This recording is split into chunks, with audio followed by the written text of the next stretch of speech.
أعوذ بالله من الشيطان الرجيم. بسم الله الرحمن الرحيم.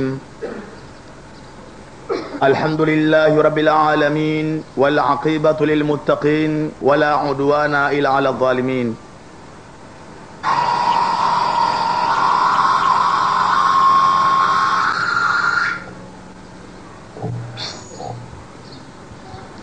ربي اشرح لي صدري ويسر أمري وعلى العقدة من لساني وافقهوا قولي. إنه من سليمان وإنهم بسم الله الرحمن الرحيم.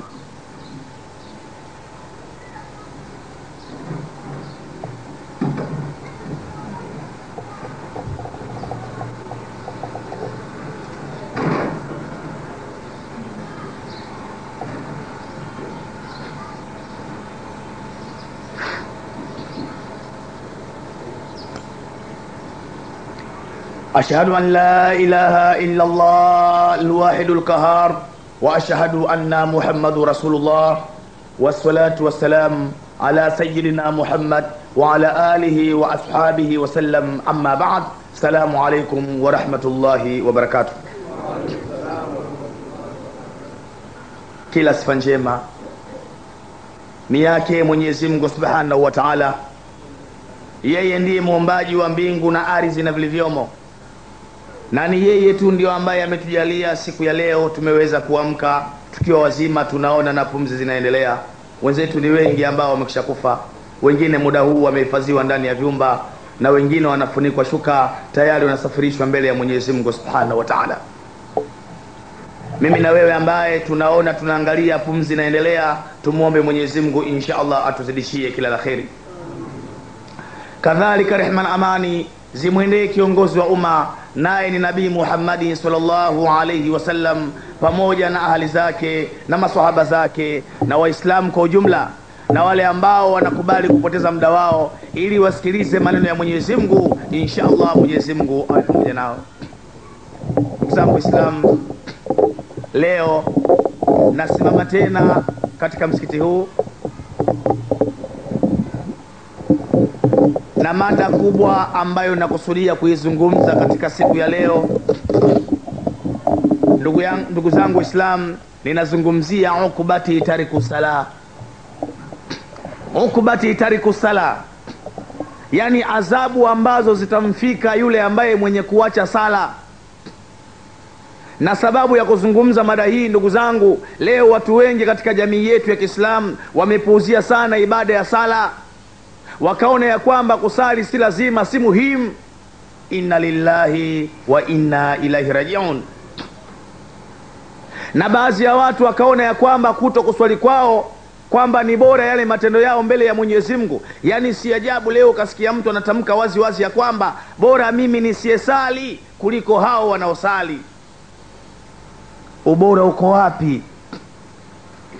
Uko wapi ubora kwa mtu ambaye mwenye kuacha sala kwa kukusudia? Sasa ama hawajui ama hawafahamu, basi leo tutatumia darasa hii japo kwa muktasar ili tuweze kuelewa nini madhara ya yule ambaye mwenye kuacha sala. Na moja kwa moja tunaanza kwa mtume wetu Muhammad sallallahu alaihi wasallam. Tume anatueleza ya kwamba tariku swala mamkutu ala ghairi alislam yamut, mwenye kuacha sala anabugudhiwa na Mwenyezi Mungu na atakata roho siku ya kufa hali ya kuwa hesabu yake aimo katika umati Muhammad. Mtu asiyesali wakati anafikwa na mauti anageuza shingo yake upande wa kulia, anaangalia nani leo atakuja kunisaidia, hao ni wa kumsaidia. Anageuza shingo upande wa kushoto, na huku nani leo atakuja kunisaidia, hao ni wa kumsaidia. Basi pale mtu jina lake linahamishwa katika umati Muhammad. Mama mmoja alikuja kwa Musa analia. Alipofika akamueleza ya kwamba ya Musa, ewe Musa, mimi nimeolewa kwa sharia, lakini baada ya kuolewa mume wangu alipata safari akasafiri, na mimi nyuma niliingiwa na matamanio mabaya, nikenda nikafanya zina. Kumbe hiyo siku mimba ya haramu iliingia ndani ya tumbo langu. Baada ya miezi 9 kutimia nikaja nikazaa mtoto kwa njia ya haramu. Niliogopa ya kwamba mume wangu akirejea atakuja kuniua, na zaidi ya yote niliona aibu ya kwamba nimezungukwa katika ule mji na Waislamu.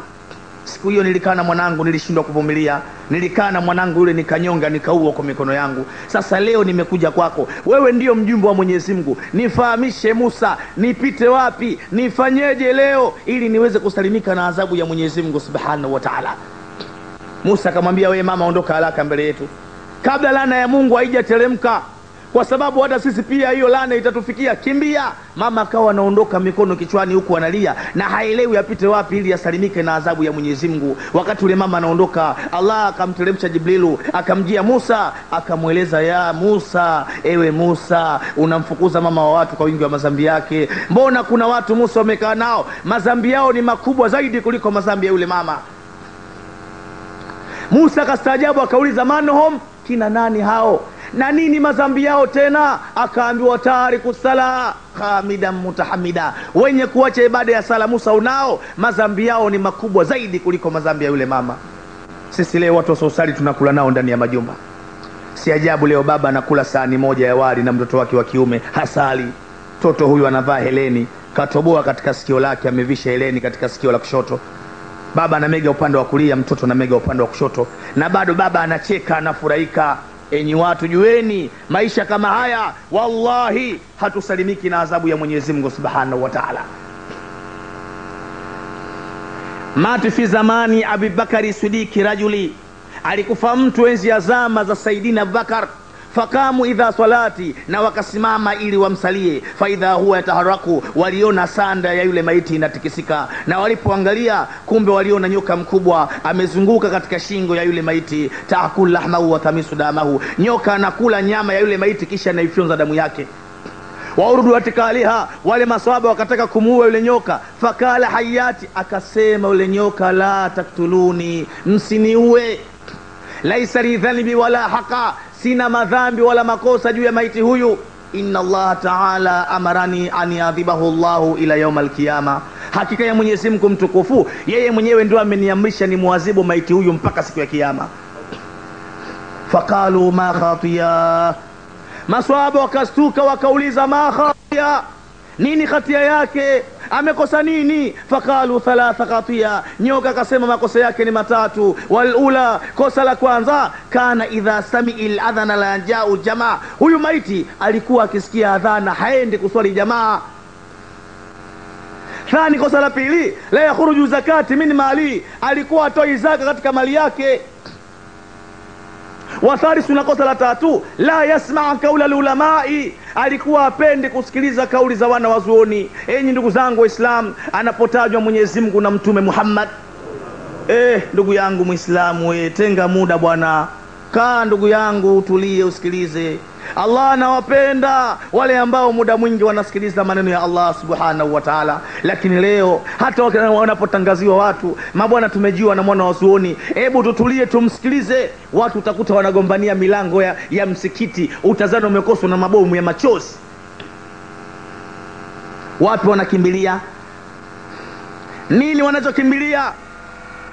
Wanaikimbilia dunia na wanakimbilia viliomo ndani ya dunia, lakini wanasahau ya kwamba mauti yanakuja ghafla, yatawasomba mauti, yatawazoa, wataondoka katika dunia hali wamekuwa wameikosa dunia na akhera kadhalika. Wa huwa jazao, basi haya ndiyo malipo kwa maiti huyu.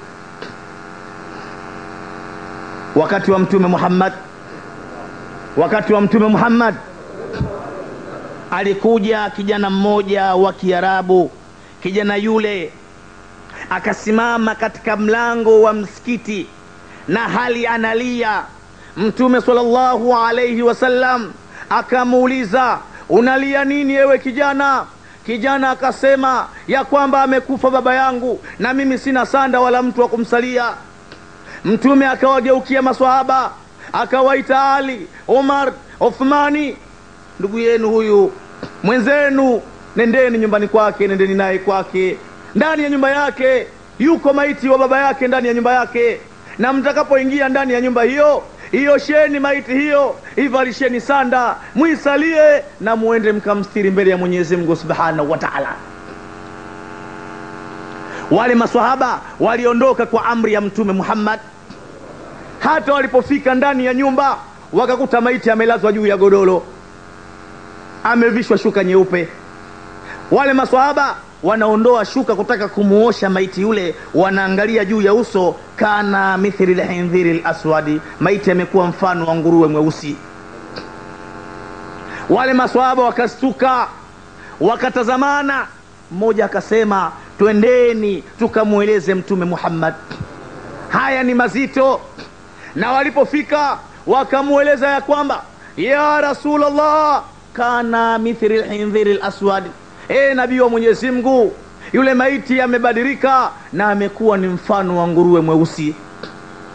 Mtume wetu Muhammadin sallallahu alaihi wasallam kwa miguu yake anaikanyaga ardhi ya Mwenyezi Mungu, kwa visigino vyake anaukanyaga mchanga, anakwenda kushuhudia ili aone maiti huyo. Anaingia ndani ya nyumba, kweli maiti amelazwa juu ya godoro, anafunua shuka nabii kwa vidole vyake, anatazama juu ya uso, kana mithli al-hindhiri al-aswadi, maiti amekuwa mfano wa nguruwe mweusi. Mtume akaona haya ni mazito, akanyanyua mikono yake kuomba dua. Allah akaisikia dua ile, kana suratil ula, maiti akarejeshwa katika sura yake ya mwanzo, akaoshwa, akavishwa sanda, akaswaliwa maiti yule, anatiwa ndani ya jeneza, anasafirishwa, anaelekezwa kaburini. Maiti anashushwa ndani ya kabri, kana mithli al-hindhiri al-aswadi, akawa tena mfano wa nguruwe mweusi. Baada ya maziko, Mtume wetu Muhammad akamwita yule kijana, akamuuliza, kijana, tafadhali tueleze, baba yako alikuwa na matendo gani mabaya hapa duniani, na kwa nini Allah anamuondoa leo katika dunia hii kwa udhalilifu mkubwa, anaondoka hali ya kuwa ni nguruwe? Nini baba yako ametenda katika dunia? Kijana akawa analia, na huku anasema ya kwamba kana tariku sala, alikuwa ni katika watu wenye kuacha sala. Enyi ndugu zangu Waislamu, sisi leo watu wa sosali ndio tunakula nao ndani ya majumba. Leo watu wa sosali tunashirikiana nao. Leo si ajabu ndani ya nyumba, swala la nabii, swala la nabii, swala la nabii. Leo si ajabu ndani ya nyumba, si ajabu ndani ya nyumba ukakuta baba ndo anasali, lakini waliobaki wote hawataki kusali, hawamjui Mwenyezi Mungu wala hawamjui Mtume Muhammad. Salati alfajiri, bwana mkubwa anatoka na kwenda kusali, anaamka alfajiri, anakoga, anatoka anakwenda kusali, na mke wake naye pia anatoka, yuko barazani anachoma vitumbua, amevaa upande wa kitenge, makwapa wazi, mgongo wazi, manywele yamesimama, utazani shetani. Bwana mkubwa anaruka mguu kwa mke wake, anapita na kwenda kusali, na akirudi aulizi, wewe mke wangu umesali? Hayamuhusu. Anamwambia, bwana, hebu tengeneza vitumbua vitatu niwahi kibaruani, leo nimechelewa sana. Na bwana huyu akishapata vitumbua vitatu, safari huku nyuma wamesali hawakusali, watakutana mbele ya Mungu siku ya kiyama. Wazee wangu, maisha kama haya hatusalimiki na adhabu ya Mwenyezi Mungu Subhanahu wa Ta'ala. Mtume Muhammad anatueleza ya kwamba idha taraka rajul faridha wahida, atakapoacha mja faradhi moja atakapoacha mja, yani kama imekupita hii Ijumaa ama imekupita alasiri ama magharibi, faradhi moja mutaammadan, kwa makusudi, kutibu ismu ala babun nar, linaandikwa jina lake mtu katika mlango wa moto wa jahannam. Fulani la abdila lau dakhulun nar, huyu ni fulani, hapana shaka ni katika watu watakaoingia katika moto wa jahannam. Kipindi kimoja. Na Mtume akaendelea akasema ya kwamba fidia ya kila kipindi ni miaka 80,000 katika moto wa jahannam, kila kipindi. Leo watu wacha wapuuzie sala, lakini wasubiri mauti yakiwafika, watakwenda kujua nini umuhimu wa ibada ya sala. Inna lillahi wa inna ilaihi rajiun. Sala, wallahi ndugu zangu Waislamu, muda wangu hautaweza kutosheleza kuelezea madhara ya mtu asiyesali, lakini hebu kidogo twende kwa mtume wetu Muhammad. Mtume anatueleza ya kwamba man tahawana bi salati uqbahu Allahu ta'ala bi 15, mwenye kuacha sala Mwenyezi Mungu atamuadhibu adhabu 15. 6 minha fi dunya wa 3 inda al-mauti wa 3 fi kabri wa 3 inda al-khuruj min al-qabri. Na katika hizo adhabu 15, 6 ataadhibiwa hapa hapa duniani. 6 anaadhibiwa duniani. 3 wakati anakufa, mauti yanamchukua, dunia inamkimbia, basi kwa mtu asosali 3 anamfika pale. 3 mengine wakati yupo kaburini, amekwisha kufa, jamaa zake wamemkimbia, sasa amebaki yeye na kaburi, basi mtu asiyesali 3 anamfika pale. 3 mengine wakati anatolewa ndani ya kabri, anapelekwa mbele ya Mola wake kwenda kuhesabiwa, pia kuna 3 anamfika pale. Wazee wangu, bado jahanamu inamsubiri, bado. Hii ni adabu anapewa kwa ajili ya kupuuzia sala. Leo watu wanapuuzia sala wakati wanajua mauti yako mbele yao. Inna lillahi wa inna ilaihi rajiun. Fa amma 6 allati tasbihu fi dunya, ama adhabu 6 zitakazomfika hapa duniani. Falula, adhabu ya mwanzo, yanazaa Allahu albaraka min umurihi, Mwenyezi Mungu atamnyang'anya mtu huyu baraka yake yote katika umri wake. Wazee wangu, mtu asosali hana baraka hata kama atakuwa milionea. Maana sisi tunadhani mtu akiwa na mali ameshabarikiwa. Watu wengi wanadhani namna hiyo. Utakuta watu wamejazana kwenye kahawa wanazungumza, bwana yule jamaa ingii msikitini bwana, lakini mambo yake yanamnyokea bwana, alhamdulillah. Mtu unaweza ukawa na mali na hiyo mali ikawa inalana mbele ya Mwenyezi Mungu. Amjaona mtu anakuwa tajiri, lakini wallahi atoi mali yake katika njia ya Allah subhanahu wa ta'ala.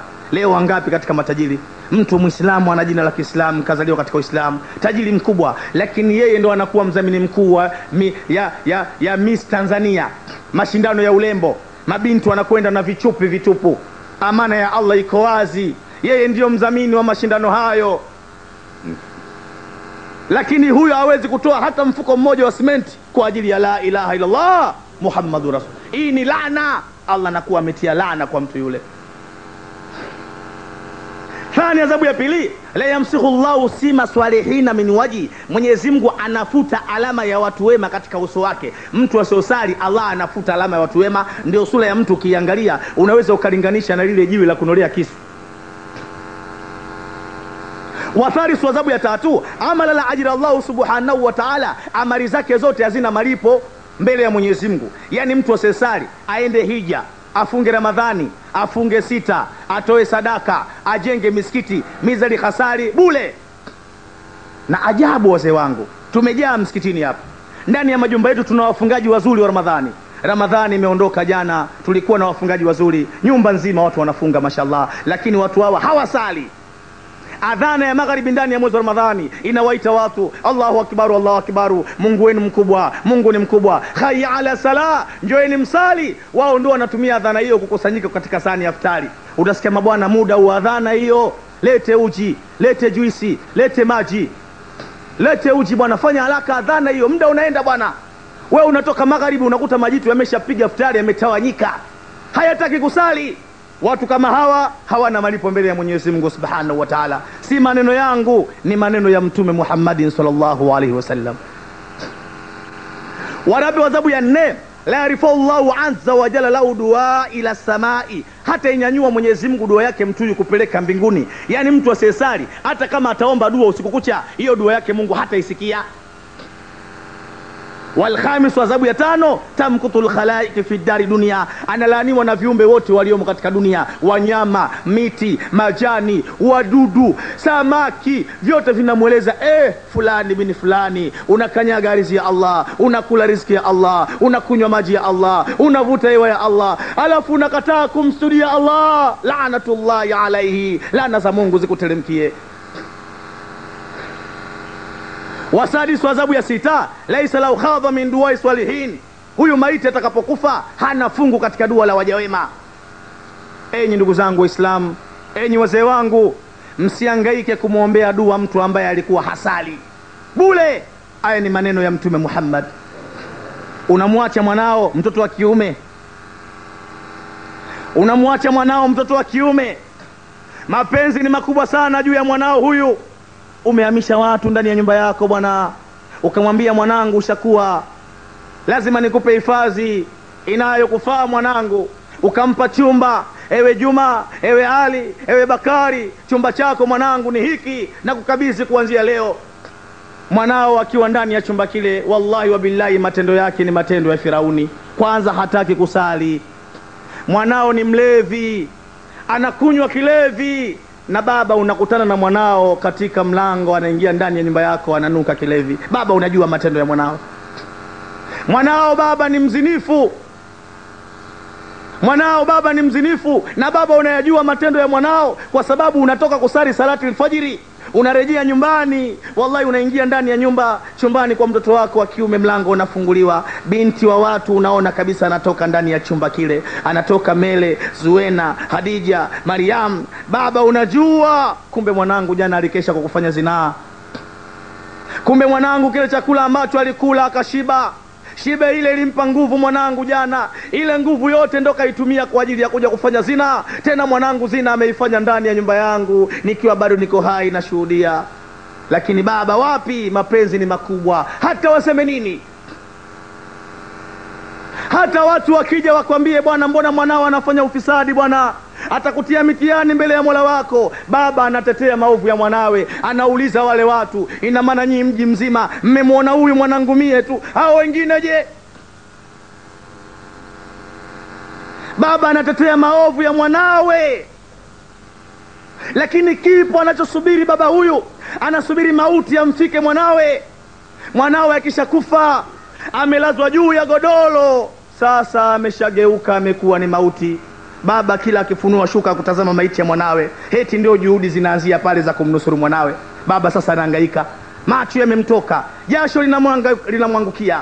Baba anaingia madukani kukopa pesa, jamani nimeondokewa na mwanangu ghafla, sasa nikopesheni pesa. Hapa nakopa 50,000, hapa nakopa laki, hapa nakopa 100,000. Baba na 400,000, sasa anaagiza gunia 4 za mchele, ng'ombe mzima, mbuzi 2, mashe kutoka Pemba, Lamu, Mombasa. Eti sasa wanakuja kwa chini ya turubai pale barazani, wiki nzima wanakesha kusoma na kuomba, kumuombea maiti aende peponi.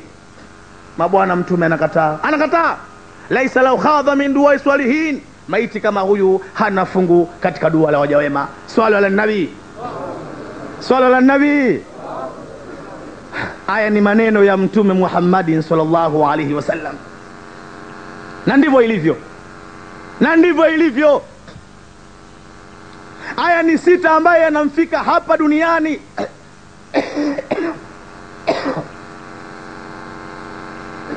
فأما 3 التي تصبه عند الموت, ama matatu ambaye yanamfika ndugu yetu wakati anakufa. Wakati ndugu yetu sasa anakufa na hali yeye alikuwa hasali. Falula, adhabu ya mwanzo, annahu yamutu dhalilu, anakufa akiwa dhalili. Mtu asiyesali anakufa akiwa mnyonge, akiwa dhalili. Kwa nini basi anakufa akiwa dhalili? Enyi watu jueni, kwenye kifo kuna kitu kinaitwa sakaratil mauti. Watu wengi hawajui nini sakaratil mauti. Watu wengi wanadhani ya kwamba mtu akifa amekufa. Watu wanafikiria hivyo, na kwa ujinga huu ndio leo utasikia mtu anatamka waziwazi, shida gani hii bwana, bora nife nikapumzike bwana, bora nife bwana nikastarehe bwana, nipumzike bwana. Inna lillahi wa inna ilaihi rajiun. Ndugu yangu unayenisikia, ndugu yangu uliyehudhuria, unajua uzito wa kifo wewe? Kwenye kifo kuna kitu kinaitwa sakaratil mauti. Ni nini sakaratil mauti? Sakaratil mauti ni kilevi. Kilevi hichi huwa kinamjia mja kabla roho yake haijachukuliwa, na ziko dalili nyingi ambazo Mtume sallallahu alaihi wasallam amezitaja mtu anapokuwa ndani ya kilevi hicho. Mtu anapokuwa ndani ya kilevi hicho, kwanza huwa anakata mawasiliano ya dunia. Hata mkimwita haitiki, mkimsemesha asemu. Unajua ni wakati gani huo? Unajua ni wakati gani? Ni wakati ambao ndugu na jamaa wako ndani ya chumba, wengine wamejaa juu ya godoro, wengine wamejaa juu ya viti, wengine wamekuja kukaa juu ya kitanda cha mgonjwa, mwingine ameshika kwenye kifua, mwingine anashika kwenye miguu, na mwingine anatengeneza shuka, anasogeza shuka juu ya kifua.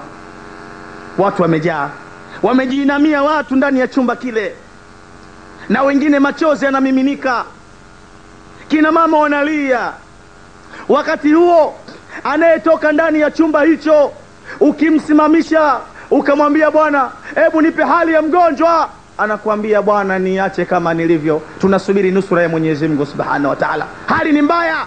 Sasa wakati ule kumbe mwenzenu Allah anakuwa ameshamzamisha ndani ya sakaratil mauti. Sasa ukishaingia ndani ya sakaratil mauti, jambo la mwanzo huwa unakata mawasiliano ya dunia. Hata ukiitwa uitiki, ukisemeshwa usemi. Na hakuna jambo zito kwa mwanadamu kama kuondokewa. Hakuna mwanadamu ambaye anaweza kuhimili kuondokewa.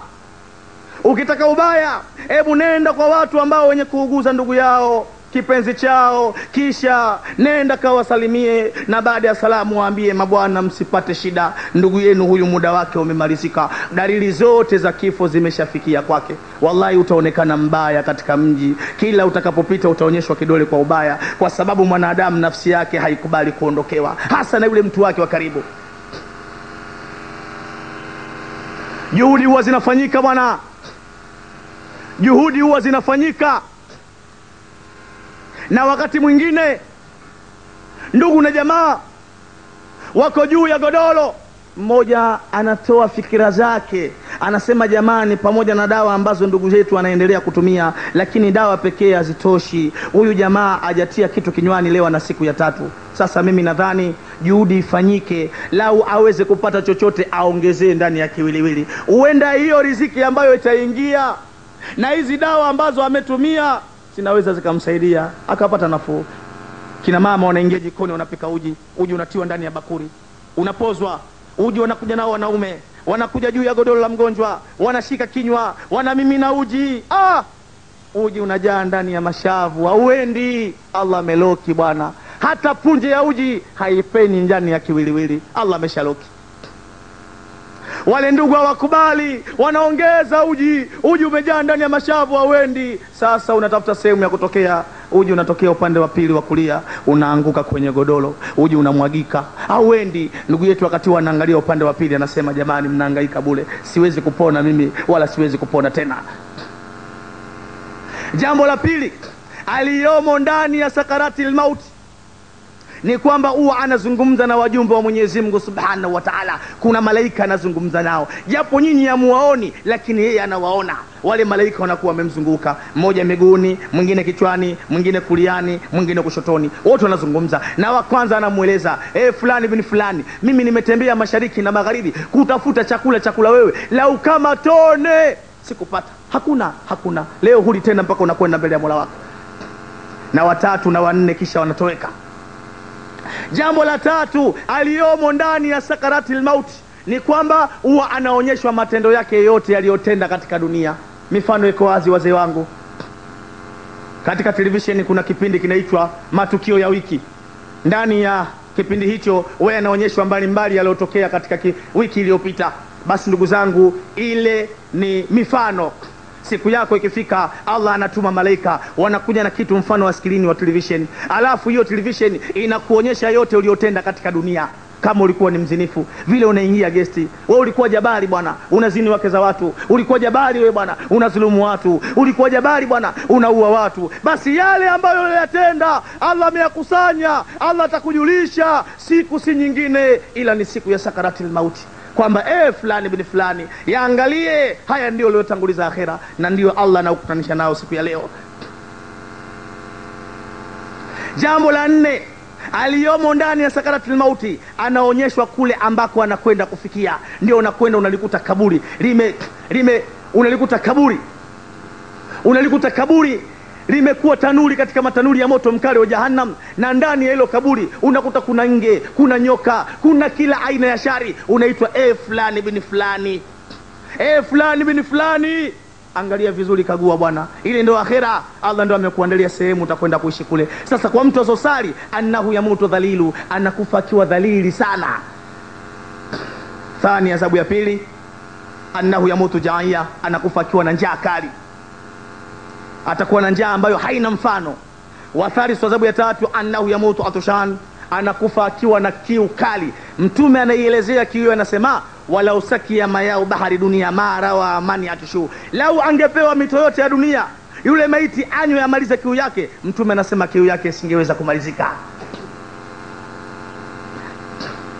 Haya ni matatu ambayo anayapata wakati anakufa.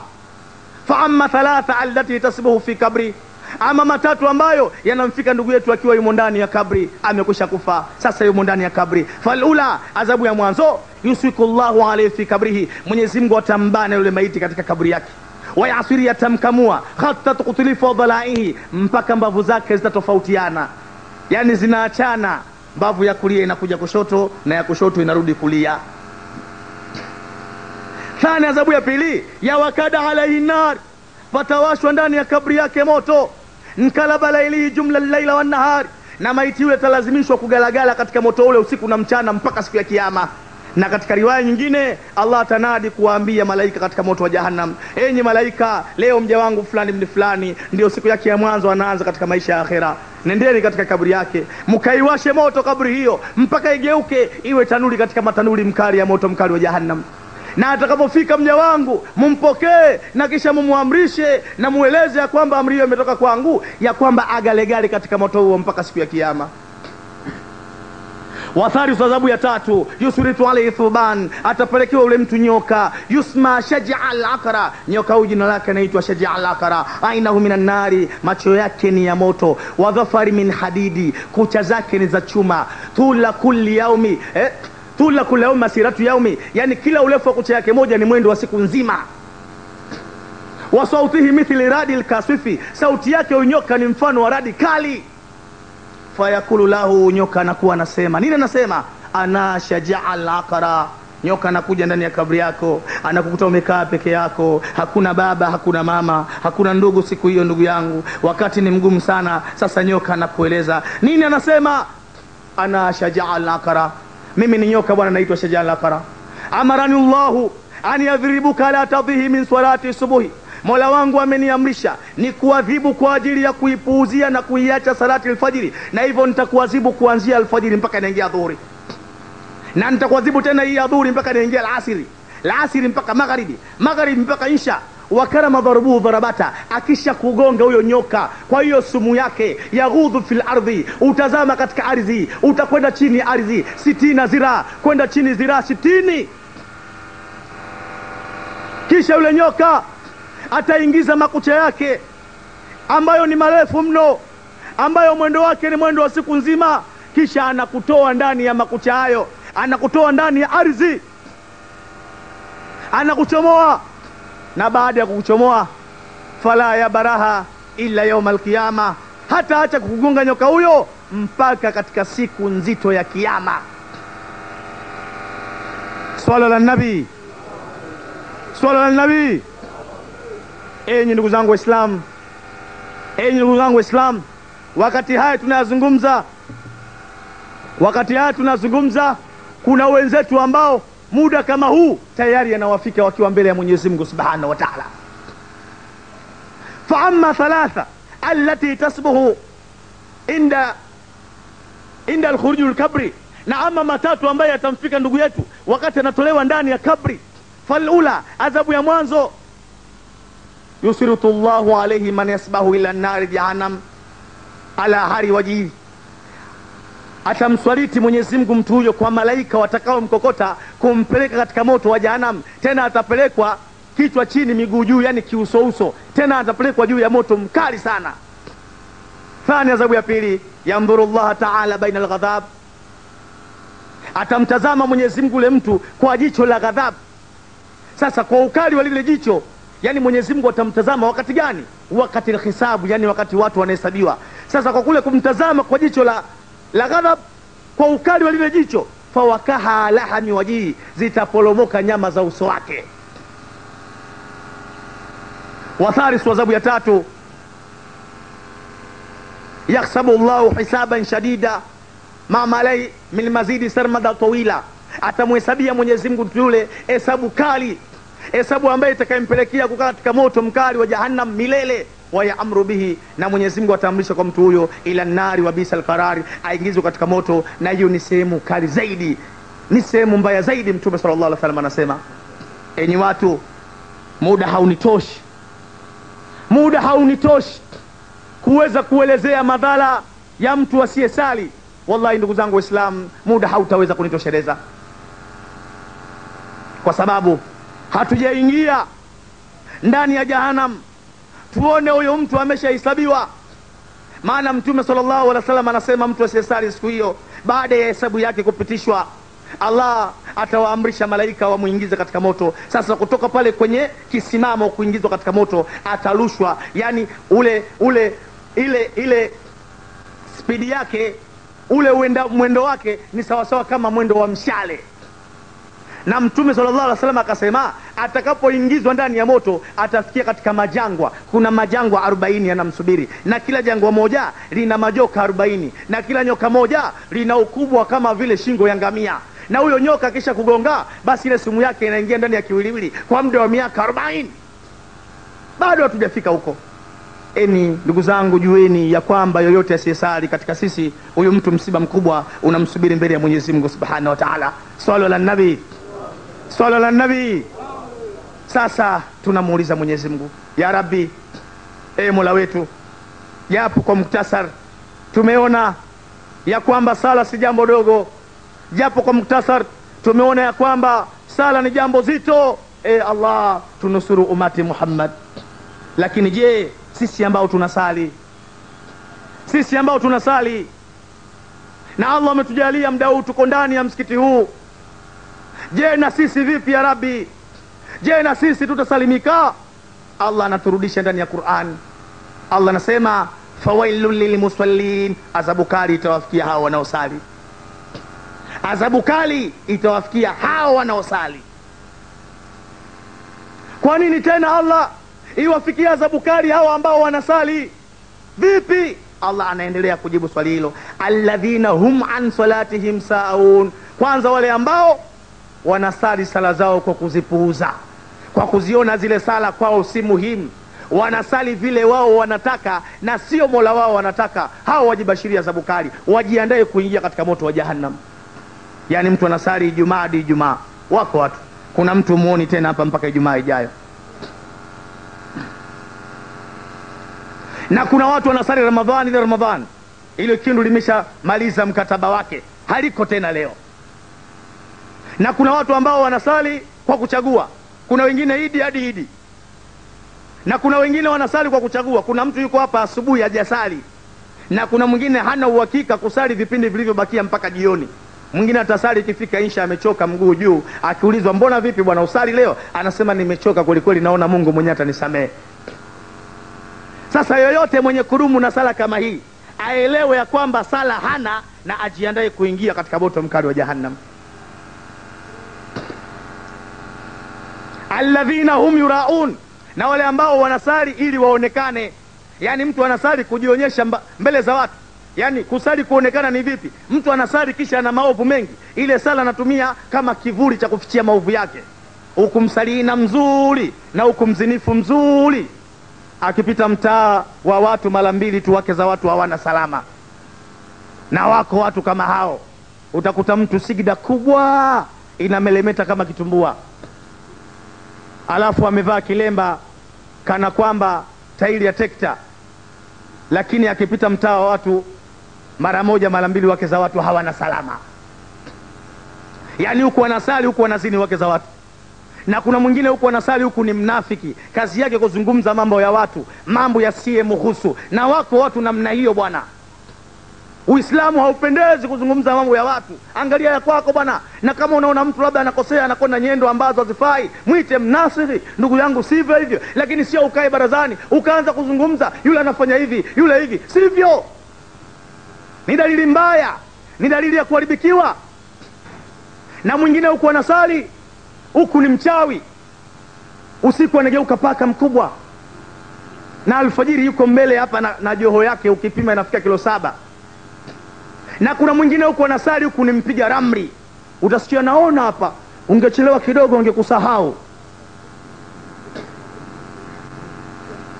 Na baadhi ya watu wanaitetea, utasikia hii kama X-ray kule Muhimbili ndio sawa sawa na hii. Si kweli bwana, si kweli.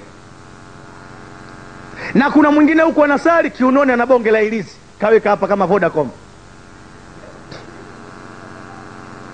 Sasa yoyote ambaye anasali kisha ana mambo kama haya ambaye nimeeleza, mfano wake ni mfano wa mtu mwenye kinywaji kizuri ama juice au soda tena soda nzuri, labda Mirinda ama Fanta, ambayo ni ya baridi, ambayo imekolea sukari, ni nzuri, inavutia, akaitia ndani ya glasi. Kosa alilolifanya, akachukua na kipande cha mavi kidogo akaweka ndani ya juisi ile, itanywika? Unaweza ukampa juisi mtu ukamwambia shekhe, kasolo kidogo, mixa kidogo sana na nini, na kinyesi tuchapata hivi bwana, kidogo tu.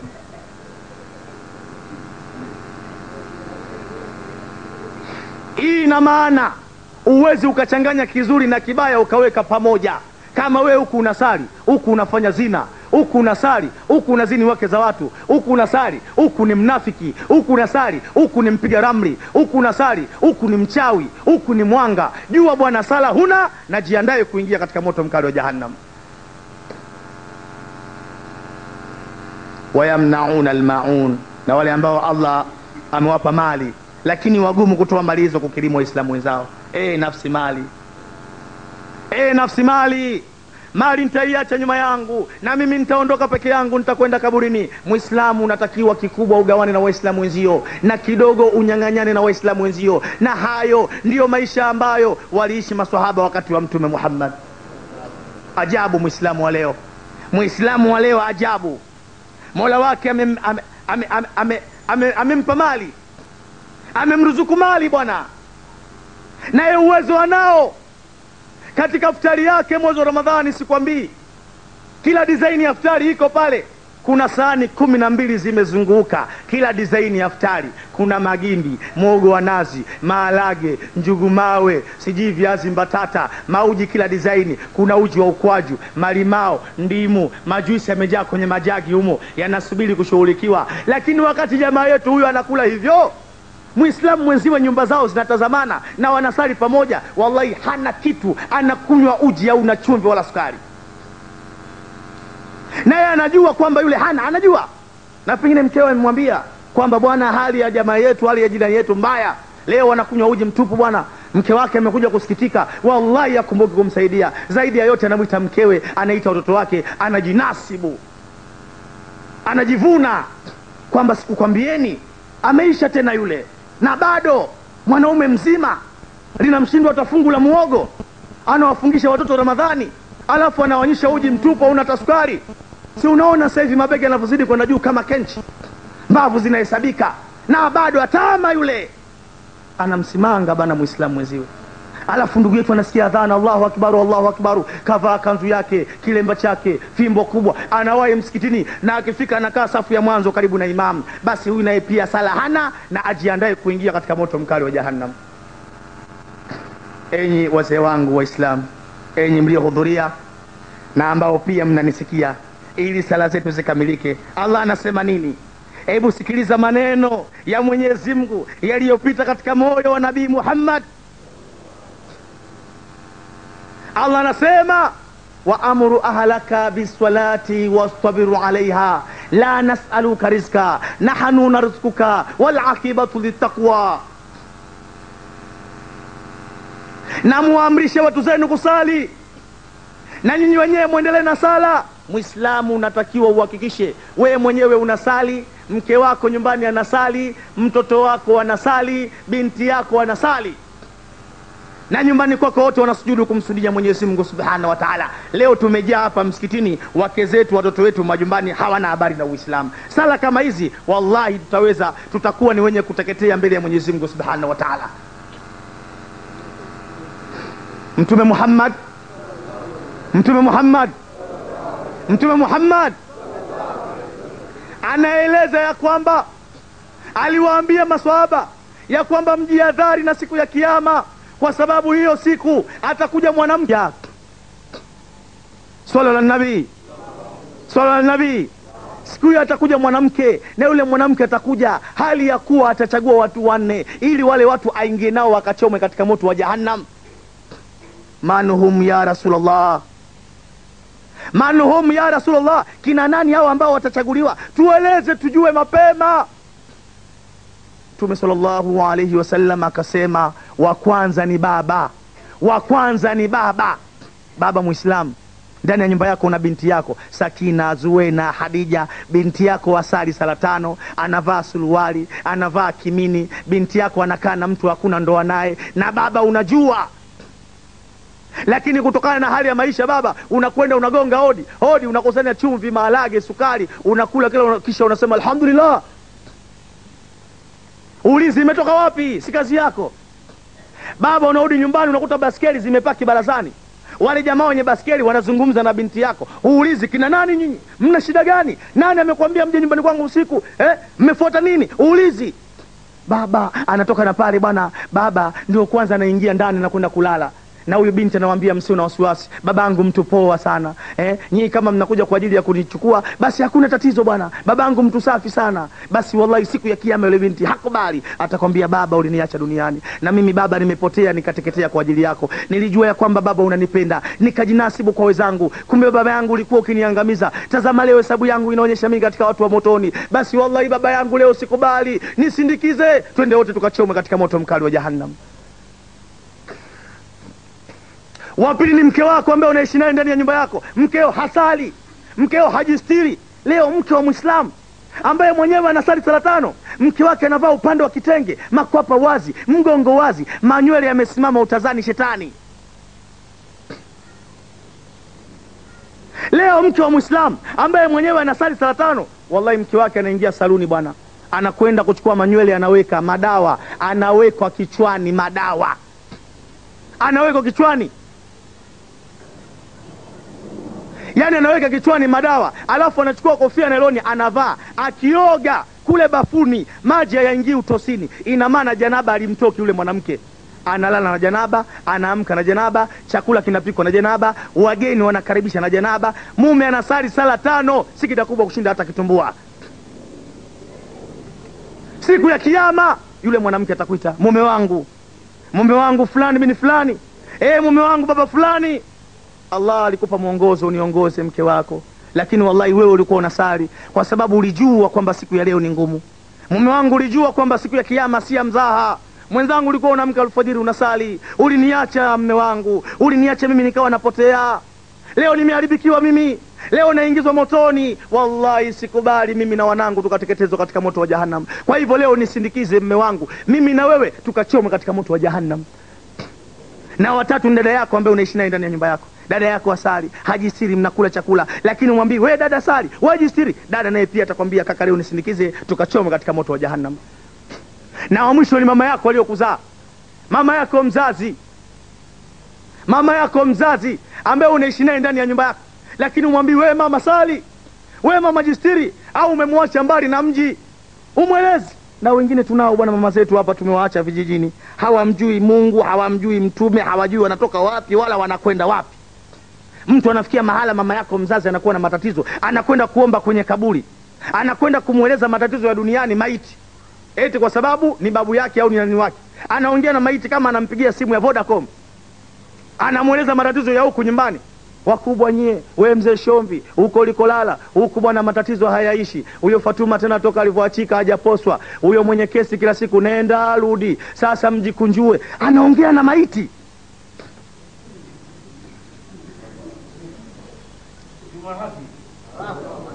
Alafu wewe umwelezi ya kwamba wewe mama haya mambo hayafai, ni kufuru. Siku ya kiyama mama yako akubali, atakwambia mwanangu ulikaa ndani ya tumbo langu, Allah kajalia aliziba njia hii, mwanangu akarahisisha njia ukaja duniani, na ulipokuja Allah hakukuacha, alikupa mwongozo. Upi? Ni ule ambao alikuja nao Mtume Muhammad.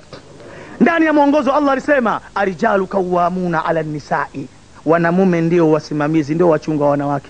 Mwanangu wewe ni mwanaume, wewe ulitakiwa mama yako unichunge, unielekeze mwanangu, unifundishe japo na mimi niweze kustirika. Leo mwanangu uliniacha hali ya ukijua ya kwamba leo mama yako nitakuja kuteketea. Basi wallahi sikubali, hakuna hoja. Leo mwanangu ni mguu wako na wangu, nisindikize tukachomwe wote katika moto mkali wa jahannam. Mtume Muhammad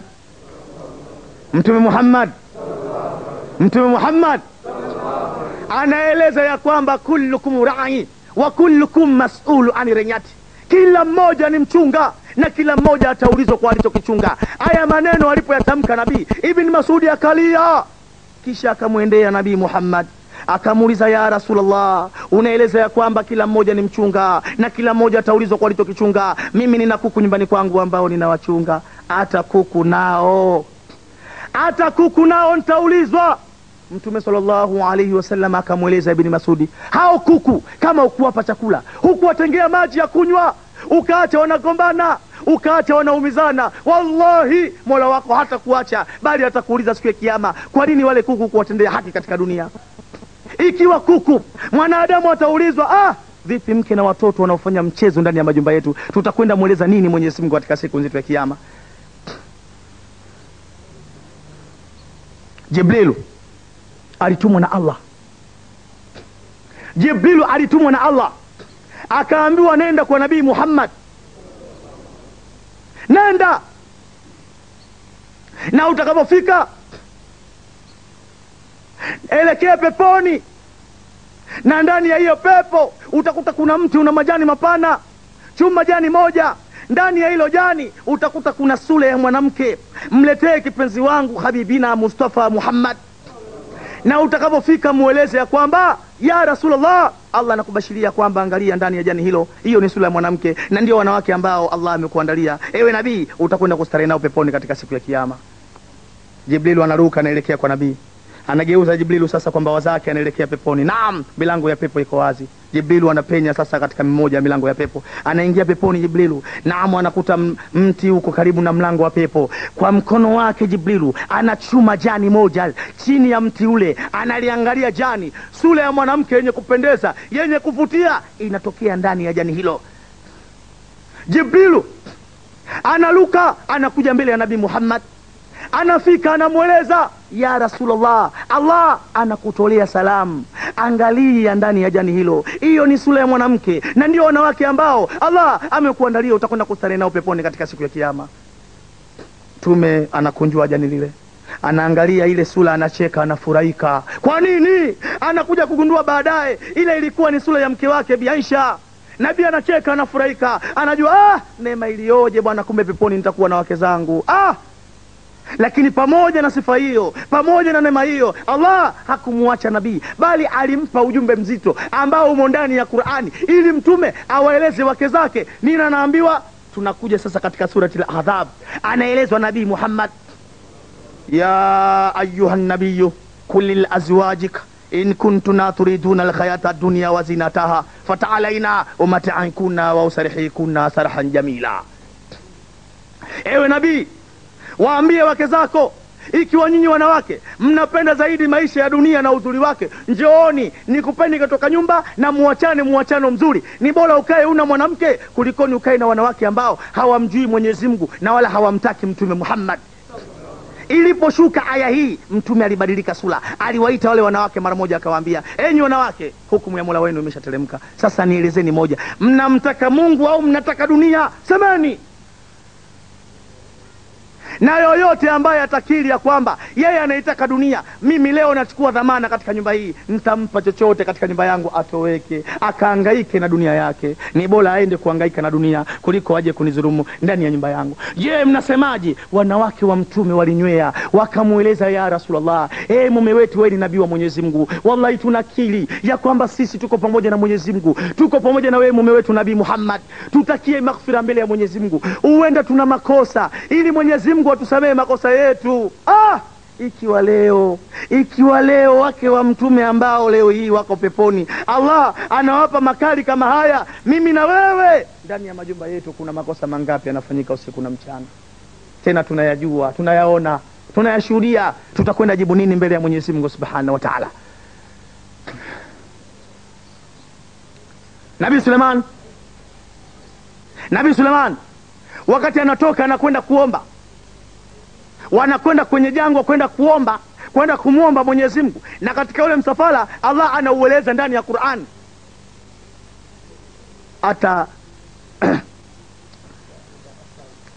hata idha atau ala wadi namli, hata walipofika katika bonde la wadudu chungu, qalatun namla, akasema mdudu chungu kuambia wenziwe. Yani wakati Suleimani anakuja na majeshi yake, mdudu chungu mmoja akaona lile jeshi linakuja, sasa akawaambia wenziwe, ya ayuha namlu dikhru masakinakum la yahtimanakum Suleiman wa junuduhu wa hum la yashurun. Enyi wadudu chungu, ingieni katika majumba yenu, asije akawapondeni Suleiman na majeshi yake hali ya kuwa hawana habari. Yani mdudu chungu anajitolea kuwahami wenziwe kwamba jamani, majeshi yanakuja, mtapondwa, mtavunjika viuno, wengine mtakufa, mtakosa miguu. Na hao ambao watafanya hivyo, wao hawatajua nini wamefanyiza katika ardhi ya Mwenyezi Mungu. Kwa usalama, ingieni kwenye mashimo yenu msalimike. Swalla ala nabii, swalla ala nabii. Ikiwa leo mdudu chungu anawahami wenziwe, mdudu chungu anawahami wenziwe, ina maana mimi na wewe tunashindwa kuwahami wake zetu na watoto wetu? Ina maana mdudu chungu amekuwa bora kuliko sisi umati Muhammad? Tutakwenda kujibu nini mbele ya Mwenyezi Mungu Subhanahu wa Ta'ala? Tutakwenda kujibu nini mbele ya Mwenyezi Mungu Subhanahu wa Ta'ala? Kwa hivyo wazee wangu, ama kwa hakika, wazee wangu, ama kwa hakika tujue ya kwamba sala ni jambo zito sana.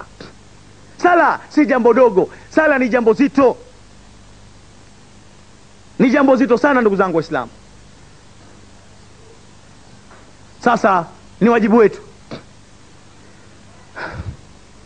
ni wajibu wetu ndugu zangu Waislamu. Lazima mtu uanzie nyumbani kwako. Muislamu unatakiwa uwe na kawaida, japo kila siku mara moja. Hutaweza, japo wiki mara moja. Hutaweza, basi japo mwezi mara moja. Kuwe kuna siku maalum, siku ya nasah. Ad-dini nasah, dini ni kunasiana. Utakapofika muda wa jioni, mmeshakula chakula, mmeshasali insha, kabla ya kulala, kama kuna TV zima, kama kuna redio zima, ita watu wa nyumbani kwako, mkeo, watoto, mfanyakazi wa ndani kama yuko, ita. Na atakapofika uliza, mmetimia? Watasema hatujatimia baba. Fatuma anaosha vyombo, mwambie hiyo kazi ya vyombo awache. Baba amesema atafanya baadaye, aje. Watakapokuja uliza, mmetimia? Wakisema tumetimia, anza kuwaeleza, enyi watu wa nyumbani kwangu, nimekuiteni. Jamani, jueni ya kwamba mauti yanakuja ghafla. Mimi ndio baba mwenye nyumba hii. Mke wangu, ujue kwamba mimi ndio mume wako, lakini Allah anaweza kuchukua roho yangu wakati wowote. Wakati wowote. Mke wangu, nikakuachia timu ya watoto hii. Kwa Allah ni jambo dogo sana hili, si kubwa kwetu sisi, lakini kwa Allah ni dogo mno. Mke wangu, yatakufika haya. Na wako wenzio wameshawafika leo, wanahangaika katika dunia na watoto ambao timu ya watoto iko nyuma yao, hawajui wapi pa kuwakimbizia. Na we mke wangu, hapana shaka yatakufika tu. Enyi wanangu, na nyie mjue kwamba ipo siku moja mtakuwa yatima. Baba yenu nitatangulia mbele ya Allah Subhanahu wa Ta'ala. Kwa Allah pia ni jambo dogo.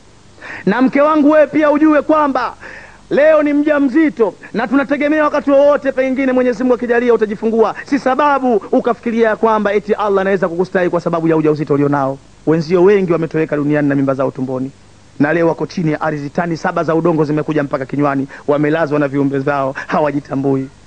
Na wewe mke wangu, hapana shaka yatakufika. Kwa Allah jambo dogo sana hili. Mke wangu, juzi umetoka kujifungua na leo mtoto wetu mchanga yuko juu ya godoro. Elewa mke wangu, sababu kwamba Allah atakustahi. Allah anaweza kuchukua roho yako mke wangu wakati wowote. Wenzio wengi walijifungua hospitali, baada ya muda kidogo waliondoka akhera, ikawa wamelazwa wakiwa mauti, na mtoto upande wa pili analilia ziwa, anapapasa kwa mama yake kutafuta ziwa la kunyonya, kumbe mama hayuko duniani, ameshaenda mbele ya Mwenyezi Mungu. Hapana shaka na wewe mke wangu yatakufika. Mke wangu, mtii Mwenyezi Mungu na mtii Mtume Muhammad. Enyi wanangu katika nyumba hii, kila mmoja atekeleze yale ambayo Mwenyezi Mungu anayahitaji na yale ambayo ametufundisha Mtume Muhammad. Leo nani anafanya hivyo? Nani anafanya hivyo leo? Leo ajabu tumejaa hapa, si ajabu ukamkuta mtu anaswali swala 5, nyumbani kwake unaanguka mchiliku na mdundiko. Wake za watu wanaziniwa, viuno vya wake za watu siku hiyo inakuwa kama vile ndio bakashishi. Viuno, walevi wamekamata viuno vya watu, zina maji ya kunywa. Alafu mtu bwana mkubwa anakuja hapa msikitini anamzukuru Mwenyezi Mungu, sijida kubwa sana. Leo majumba yetu yako hivi. Leo majumba kiasi watoto wetu wa kike wanavaa suruali. Tuko hapa Majumbani mwetu watoto wa kike wanavaa suruali, na sio siri. Anatoka mtoto ndani, baba yake amekaa barazani, ameshika tasbihi nagusa mpaka chini ya busati, mtoto wa kike anapita tena na rafiki yake amevaa suruali, wanakwenda kufanya biashara ya ukahaba. Majumba yetu yako hivyo leo. Leo wangapi watoto wa kike wamekaa barazani, hawana kazi zaidi ya kushawishi wanaume wafanye nao zina mbele ya baba yao. Mara wamemsimamisha Juma, wewe Juma kanunulie chipsi bwana. Alafu wewe baili sana, ila yako haitoki bwana. Wewe unakuwa baili namna gani bwana? Lete hela hizo wewe. Wewe vipi unafikiri hizo utakufa nazo? Si baba amekaa barazani, na pengine alfajiri kunapofika baba anapewa 500 na 200, anaambiwa ya maandazi. Baba naye anasema alhamdulillah.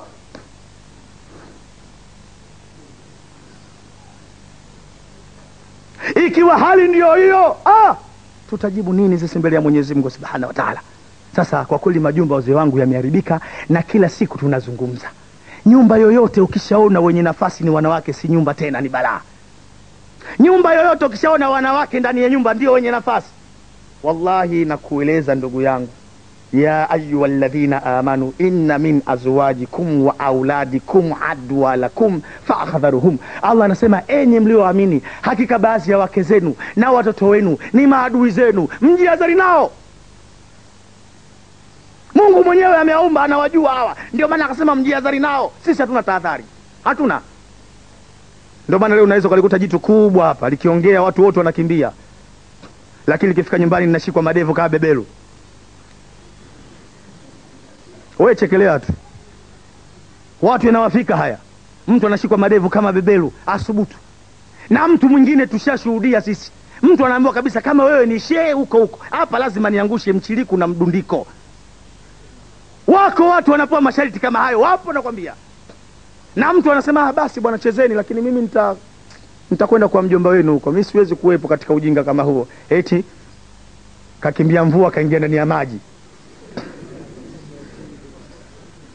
Yani anakimbia kuloa kwa matone, alafu anakwenda kuloa bwawani.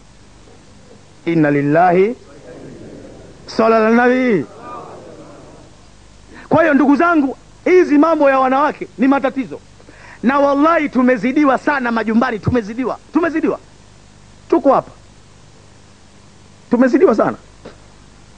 Na mwanamke asiyemjua Mwenyezi Mungu na asiyemjua Mtume Muhammad, alafu mwanamke huyo awe ndio ameshika amri ndani ya nyumba, wallahi umo ndani ya dhiki. Kwa sababu hata wageni watakaoingia mle ndani wataingia wageni na wataka yeye. Na wako watu hata ndugu zao wa kuzaliwa hawawezi kuishi nao. Anasema bwana, kama unamtaka huyu ndugu yako bwana, mimi niondoke zangu bwana. Sasa chagua, abaki huyu au nibaki mimi.